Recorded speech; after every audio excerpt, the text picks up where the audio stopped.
bit so we can see all 7 of them. Yeah.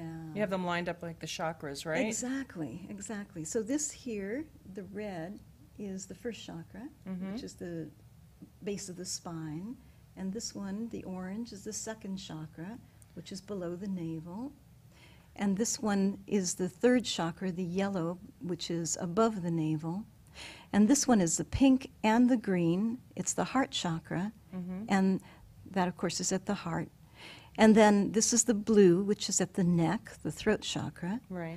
This is not a very good rendition of indigo. Indigo is Right. a combination of red and blue at the third eye, and not such a great rendition of violet at the crown chakra. All right.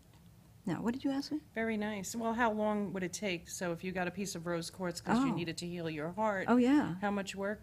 Well, I mean, it was like less than a minute before she broke out crying. Wow. Yeah. And I'll tell you another story that's really, really dramatic. Oh, dear. Don't have the stone that goes with it. No, never mind. I'll pass on that. Maybe I have it in my bag of tricks. Is it amber? Oh, look at it. Isn't that Okay. pretty? No? Wow. Turquoise, you're wearing that? No. No. Okay. Okay. So I want to tell you, first I want to give a little bit more of an overview here. After I had that experience with the rose quartz, I was asking myself, well, like you said, well, a rock? How's a rock going to help me with my emotions? And Right. I said I couldn't make any sense of it, and so I was with my friend Swami Tai, and we were in Nevada, and we were just driving by a little mountain, and he said that the Indians say that this mountain holds the energy of rock consciousness. And previous to that, the rocks had told me that when a small rock breaks off from a bigger rock, they remember each other. They stay in touch with each other, no matter how far apart they may be. They always keep connected with one another. And actually, since I had that guidance from the rocks, in physics, it has been proven that that actually is true with subatomic particles, that certain kind of subatomic particles, when they break off into 2 parts, will always stay in touch with each other, no matter how far apart they are outside of time and space. It's Wow. quite amazing. Yeah. Yeah. So why can't us humans just do that? well, we do. We do, but then we and get you know, have moms and daughters, Right. twins, very well known for Wow. doing that. Right. Me and my mom, you know, my mom got sick once, and she called me, and she was pissed at me. You know why? She was pissed at me because I hadn't called her, because she was sick. And certainly I You should knew have that known she that, was right. sick. My mom Yeah. used to call, oh, how's your tooth? Like right as in the middle of a toothache. I'd be living in Yeah. New York City, and it's like, or my brother had a car accident.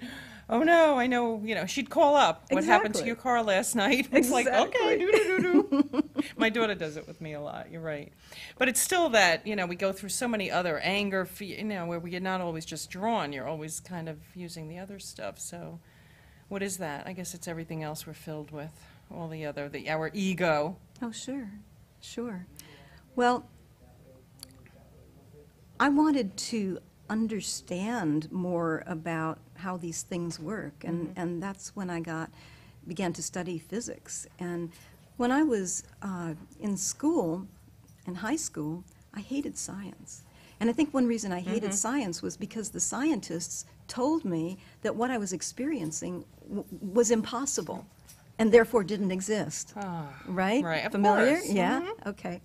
And then when I started learning about physics, it was a whole other ball game, because here the scientists themselves were being shocked at what was being discovered, and it was Right. really hard for them to understand because it was saying that what I knew was right. Right, of course.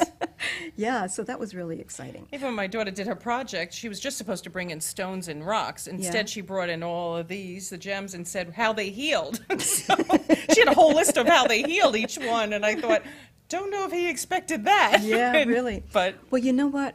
In high school, I did 2 big term papers, and one was on intentional communities, and another was on herbs. And I grew my own herbs, and I made Wow. my own tinctures. Wow, in and- high school. In high school. And then I ended up writing a couple of books about herbalism, and living in a couple of different intentional communities. So it may very well be that your daughter is going to pursue those fields. Oh, and yeah. that's pretty exciting. She already loves massaging. I was talking Yeah. about that last week. She'll massage my feet forever and loves Great, all that. So, great, yeah. Good. Okay, so I started to tell you about this mountain that we were going by that had crystal consciousness. Right. So the stones had told me that when one piece breaks off from the mother piece, they keep in touch. So there were a couple of big boulders that had broken off from the big mountain. And so I said to my friend, let's sit on those boulders and meditate and tune in. And I want to ask this question. I want to ask this crystal mountain, well, how does it work? How can this rose quartz affect somebody's heart like that? Just didn't make the slightest bit of sense Right. to me. So I sat on the mountain, I sat on the rock, and I was meditating.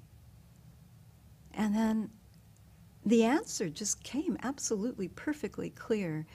I was told that there's a story in the Bible about how Yahweh, or God, after the flood, he was so upset at the devastation that had happened that he made an oath to the people that he would never do that again.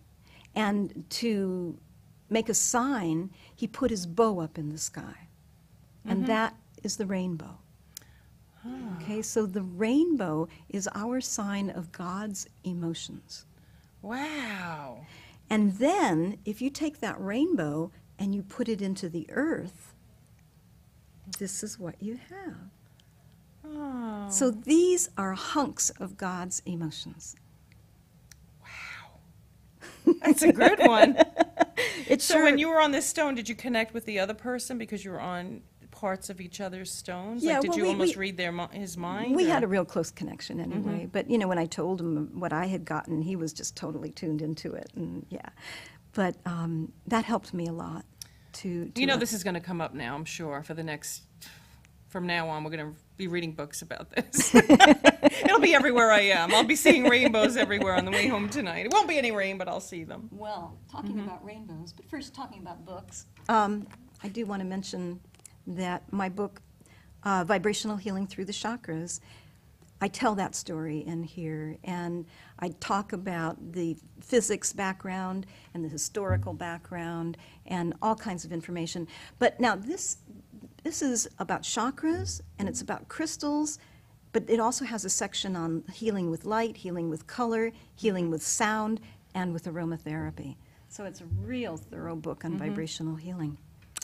You know, when you first get into this world, you don't believe any of this. And I remember Yeah. being at an astrology meeting and people were inhaling joy. And I'm thinking, oh, please, you need to inhale it to feel it? Joy. Oh, that's funny. But I remember joy, and here you are. But, and now as I'm in my car, inhaling peace and calming and going, it really, really works.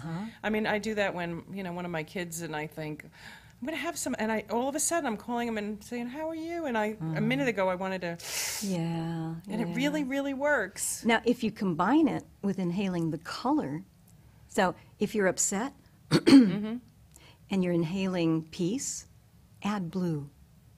Blue what, though?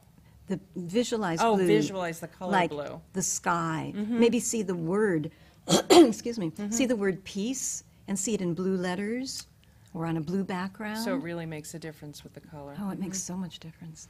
Yeah, I have a cassette tape where toning the chakras, where I lead people through visualizations for doing good. that. I've just bought for the first time a few tapes to lead me, because I do better when I'm directed, and then I go off on my own. Right, right. Yeah, I'm trying to do it more now. Yeah, my book and the cassette tapes and my CD, Altered States of Planet Earth, they are all at Crystal Visions and good. at Mystic Journeys. I'll be there tomorrow, so I'll be Good. picking it up. Yeah, good, good.